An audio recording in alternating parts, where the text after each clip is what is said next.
La majorité préfère la sécurité à la liberté. Les politiciens en font leur leitmotiv. Ils nous promettent sans cesse la stabilité. Que ce sentiment de sécurité soit faux et illusoire n'a aucune importance. Il agit comme un placebo à cette angoisse profonde qu'est la conscience, ultimement, de notre liberté. Le sentiment de liberté, quant à lui, n'est jamais tout à fait faux. N'est-ce pas là la tâche des poètes philosophes d'intensifier avec leurs mots cette volonté en puissance de la liberté? Bonjour, bienvenue dans ma bibliothèque. Nous sommes à Montréal le 23 août 2012 et mon nom est Bruno Lalonde. Ce matin, je vous lis un échange de lettres entre Victor Serge et Benjamin Fondane. Benjamin Fondane, pour qui la philosophie n'était pas une technique, mais précisément l'exercice de la liberté. Son poème Ulysse est absolument fabuleux. Je vous en lirai un passage éventuellement. Et il est mort assassiné par les nazis dans un camp après avoir été livré par la police de Vichy, ses sous-traitants. Lettre de Victor Serge à Fondane. Orenbourg, URSS, 13 juillet 1933. Mon cher Fondane, je vous remercie de m'avoir envoyé votre Ulysse.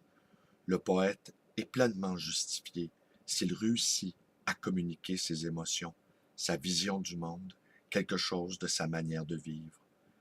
Sachez qu'à cet égard, je vous ai lu, non point en critique ou en confrère, préoccupé du ce que ça vaut, mais en naufragé, nullement découragé, échoué sur une île quasi déserte avec un tout petit paquet de livres.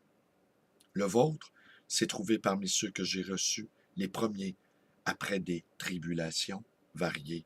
C'est peut-être pourquoi il a trouvé en moi une résonance si réelle. Il laisse pourtant une impression de flou. Ce n'est pas assez d'être un témoin.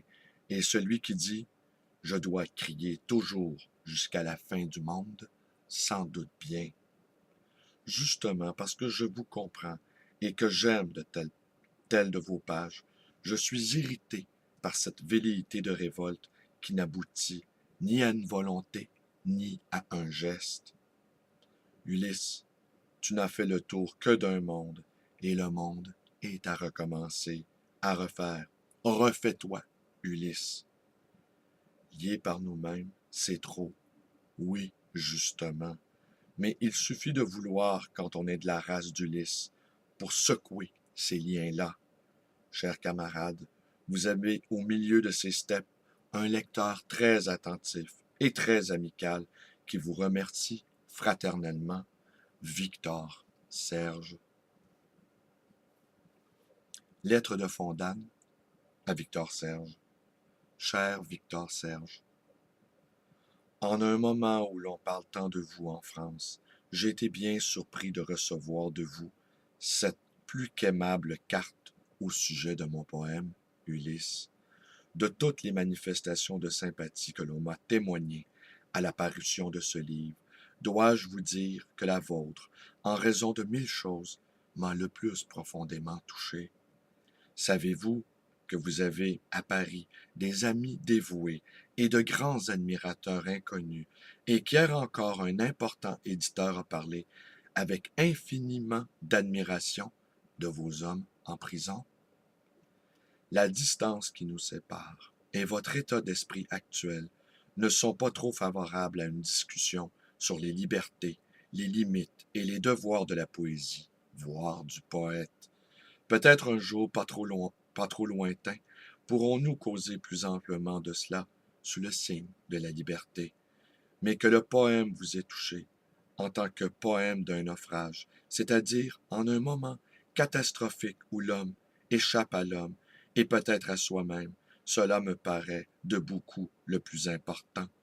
Je suis heureux d'avoir en vous un lecteur et un ami, comme je suis votre lecteur et votre ami dévoué, plus encore que la qualité des hommes qui s'adonnent à l'amitié, m'importe la qualité du moment qu'ils ont choisi pour se faire.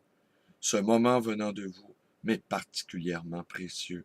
Vous recevrez au mois d'octobre un mien livre qui s'appelle Rimbaud, le voyou. Je crains fort que son idéologie ne vous surprenne, ne vous irrite, mais vous y lirez l'accent humain et le reconnaîtrez. Si vous acceptez alors d'être encore mon ami, notre amitié sera assurée d'un long avenir. Inutile de vous dire que je l'espère bien vôtre. Benjamin Fondane.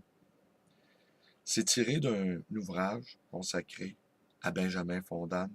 Le voyageur n'a pas fini de voyager, Benjamin Fondane. Tenez, je vous le montre à l'écran.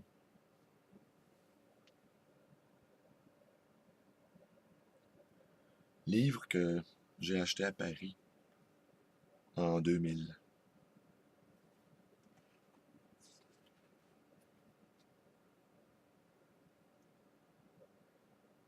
Ben voilà. Alors, mes vidéos vous plaisent, vous pouvez vous abonner à ma chaîne YouTube B. Lalonde 100. Vous pouvez devenir un militant Facebook en vous joignant à ma page. Et si vous jugez que mes interventions sont trop nombreuses, et c'est le cas, elles sont très nombreuses, eh bien, vous pouvez le faire comme l'a fait ce très vieil ami d'enfance. C'est comme ça qu'on règle les choses aujourd'hui. Les vieux amis d'enfance qui d'un clic nous suppriment définitivement, sans explication. Bon vent, cet ami d'enfance. Vous pouvez aussi me joindre à ma librairie en me téléphonant dans le 514-736-0999.